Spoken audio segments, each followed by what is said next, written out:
Isang mapagpalang araw po sa ating lahat mula dyan sa Luzon, Visayas and Mindanao, dyan po sa Zamboanga, dyan po sa labas po ng bansa sa Mexico. Muchas gracias Zamboanga, muchas gracias Mexico.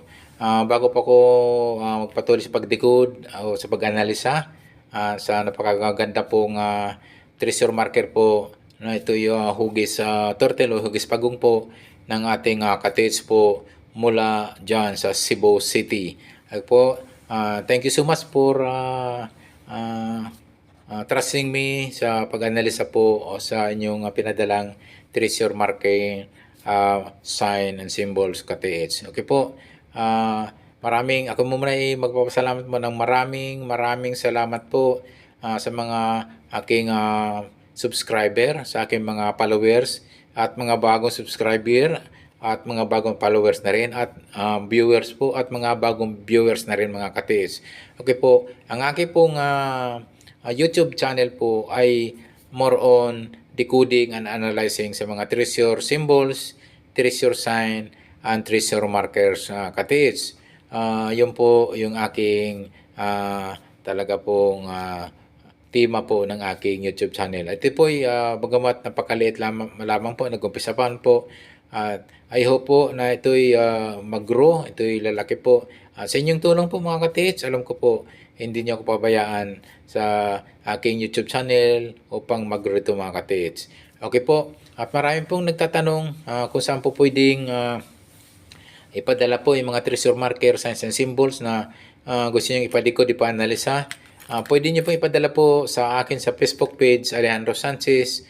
Yung aking Facebook page po doon, naka-sunglass po ako doon, naka-shade. So yun yung po yung pipiliin dahil po marami pong Alejandro Sanchez na nakapangalan na lumalabas po doon sa Facebook page na nasa saan sa Facebook. So yun, ang aking profile po doon ay Alejandro Sanchez, yung naka-shade o naka-sunglasses po ako doon ng katiis. So yun po yung inyong pipiliin. Kaya kailangan po friend muna tayo, i-add friend nyo muna po ako para makasend po kayo at maipadala nyo po sa akin yung inyong mga treasure sign, treasure markers na gusto nyong ipadikod o ipanalisa. Maraming salamat din pala sa mga nagpapadikod po, nagpapanalisa po sa akin. Bagamat hindi naman talaga 101% po na lahat po ay natutukoy po natin at ang iba po ay true treasure hunting equipment like metal detector and gold locator mga kati. So okay po, tayo po ay umpisa na po sa pagdidikod po. So ito po isang hugis po, pagong po na nakalubog po. So ito po ay isang napakaganda pong treasure marker. Kapag ito'y nakalubog po, ay may indication po na ang item po nito ay nandyan mismo po, malapit po minsan ay nandyan po nasa ilalim, minsan po sa treasure markers nasa sa under sa pagong po mga tiits, under turtle markers ang item niyan. Kapag ganito pong kaliit po ang mga katandaan mo po mga tiits, kapag yung treasure marker sign na hindi ganong kalakihan ay ang item po yung mga tiits ay dyan lang mismo malapit. So mga katiits, ito po, ito sa isang turtle markers po na ito'y maliit lang po. At ito yung medyo nakalubog. Nakalubog po at ipissing ito sa bandang north, katiits. So i-check nyo po. Huwag nyo kalimutan po. Ito'y pinaalala ko lagi sa ating mga katiits na i-check nyo po mismo yung pinaka-marker. Pwede nyo pukpukin po ng maso o pukpukin ng martelyo. I-check nyo po yung pinaka-treasure marker. Alam nyo po yung tunog solid at tunog ampaw. Pag sinasabing tunog ampaw po, possible po may tinatawag niya na rock enclosed item po.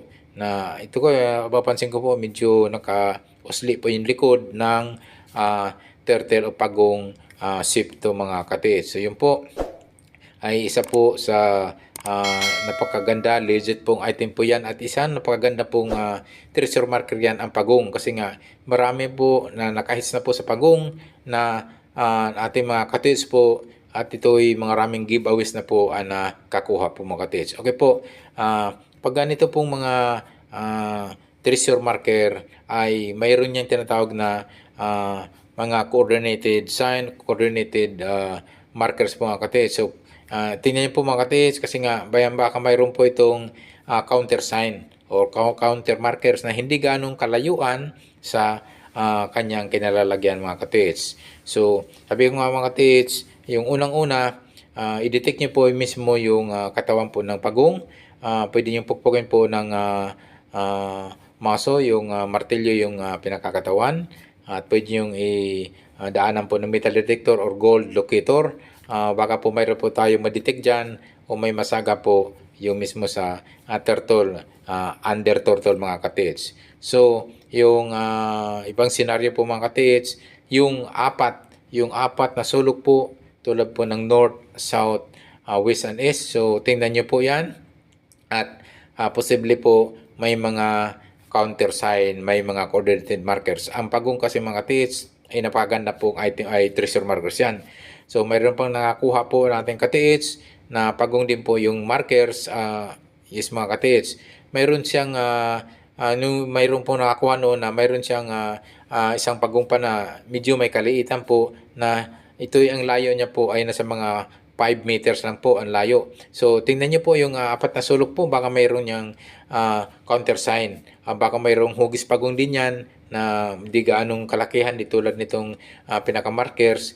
At pwede po yung magiging pinaka-counter sign po. At mayroon pong mga punong kahoy dyan na may nakasulat, naka-engrave, mga old century tree na hindi gaanong kalayuan, mga 1 hanggang 5 meters po ang layo nito sa pinaka-markers po natin na hugis, turtle o hugis pagong katiits. Yun po, yung apat na sulok po, yung east, west, north, and south. So, huwag niyong kaligtaan po niyan na tingnan niyo po yung paikot po yung paligid sa apat na kanto, apat na sulok niyan, katiits. So, isa pa mga katiits, mismo yung pwede po kayo magtisdig po niyan mga katiits mula diyan sa kinalalagyan po ng turtle mga katiits, kahit mga 1 meter mga katiits o 0.5 meters dyan mismo sa bandang east mga katiits. So, pwede po kayo tisdig po dyan ng 1 meter hanggang 1.5 meters po ang lalim at pwede kayo mag-sinking po pailalim po ng turtle. So, kasi nga ang turtle ay may indikasyon po na pwedeng nangitlog, lalong-lalo na po ito na medyo nakalubog po yung kanyang katawan. So, posible po yan na pwedeng nangingitlog po yan at posible po yung item ay nasa ilalim po ng pagong. So, pwede kayo mag-test dig po dyan, dyan sa malapit sa kanya, mga 0.5 meters po. Pwede kayo mag-test dig po ng mga hanggang 0.5 meters din po o hanggang 1 meter ang lalim. Pwede kayong mag-sinking po, mag-letter L, pailalim po ng turtle o tinatawag itong pagong sip mga katiits. So yun po ang inyong for test dig po mga katiits. So kasi nga ang pagong po, kung wala po ito kayo makitang mga coordinated markers o countersign markers sa kanyang paligid, so pwede kayo mag-test dig po sa malapit mismo dyan sa pagong. Pwede po sa bandang south, sa kanyang puwitan po, kung saan pwede para siyang nangingitlog po. Pwede kayo po humukay po dyan ng 0.5 meters hanggang 1 meters po ang lalim, pailalim po. At pwede kayo mag-sink po sa ilalim po, mag-letter L, pailalim po ng pagong itong markers ito mga katiits. So yun po inyong titingnan po kasi nga ang pagong, ang mga ganito pong is sa legit at isang positive item po na nandiyan po. Pakatandaan nyo po ang mga ganyang small marker, small symbol, sign ay hindi po yan lalayo ang item niya mga katiits. So nandyan lang po yan sa kanyang malapit na area mga katiits. So wag na kayong lalayo mga katiits kasi nga hindi yan tulad ng mga big boulder markers, big boulder sign na yan ay lumalayo po ang distansya po nasa mga 10 hanggang 15 meters po ang layo niyang katiits. So po, sana po ay nasundan po ng ating katiits na ito yung nagpadala po sa atin. Yung mga direksyon, yung mga tinuturo po natin sa kanya o sa bandang east, pwedeng 1 hanggang 2 meters sa mga katiits. Tingnan nyo rin po, baka mayroon niyang counter sign o tinatawag na coordinated markers. Ganun din po yung kanyang west area. Same distance po, 1 hanggang 2 meters po. Yung paikot po, yung bandang north niya, Catis, same distance po, mga 1 hanggang 2 meters din po ang layo. Tingnan niyo po yung area, baka mayroon niyang countersign o tinatag na coordinated markers. As well as yung opposite side niya na yung south, sa same distance rin po ng 1 hanggang 2 meters po. 2 meters din po ang layo. So baka mayroon po kayong napapansin dyan na may mga counter marker dyan inyong makikita mga katids. Ito kasi mga katids, ang pagong ay isa pong legit na madalas po ginagamit po ng mga Japanese soldier, Japanese mga Korean soldier o Chinese soldier mga katids. So yun po ay sana po ay inyo pong nasundan po katids, yun ang padala nito, ang mga direction po natin tinuro na ating pinaanalisa, at sana po ay ma-retrieve po at makita nyo po yung location po mismo ng pinaka-item mga katids. So yun po, ulitin ko po, yung ito po ay nakalubog nga po itong pagong, pwede po ito yung nangingitlog. So pwede niya po itisdig po ng mga 0.5 meters ang pinaka malapit po sa kanyang likuran po sa puwitan. Pwede kayong magtisdig po dyan ng 1 hanggang 0.5 meters hanggang 1 meter po ang lalim, at mag-sink nga pa kayo pailalim po ng sa ilalim po itong turtle markers mga katids. So yun po mga katids, ito po yung isa pong napakaganda pong treasure na ito, positive po, isang legit treasure po ito mga katids. Or yung kanyang uluhan mga katids, pwede rin po inyong itingnan o pwede nyo magtisdig po dyan sa bandang uluhan po ng ang 1 meter hanggang or 0.5 meters po na dyan mismo sa malapit po niya sa kanya mga katids. Baka nandun lang po yung item na pwede nyong ma-retrieve mga katids. Ay po mga katids,